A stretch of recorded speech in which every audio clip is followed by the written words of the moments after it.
જય હિન્દ ફ્રોમ ઝાલાવાડ, હું છું દીપક ઠોરિયા અને આજે આપણે બે અદ્ભુત જગ્યાએ જવાનું છે, જેમાંથી એક છે સુરત દેવળ અને બીજી છે થાનગઢના દાદા એટલે કે વાસુકી દાદાના મંદિરે. गाड़ी स्टार्ट कर. चप्पल छूट गया. हम फर्स्ट મસ્ત મજાનો સનસેટ એન્જોય કરતા કરતા આપણે પહોંચી ગયા સુરત દેવળ.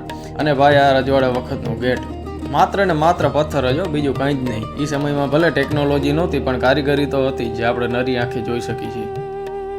सही बात है. અને ભાઈ, આ સુરત દેવળનું મનમોહક મંદિર અને આ જગ્યાની નિખાલસતાની જો વાત કરવા જઈએ તો ચારે બાજુ એકદમ લીલીછમ હરિયાળી અને વચમાં આ ભવ્ય મંદિર. અને આયા બિરાજે છે ભગવાન સૂર્યનારાયણ અને મા રન્નાદેવી પોતે.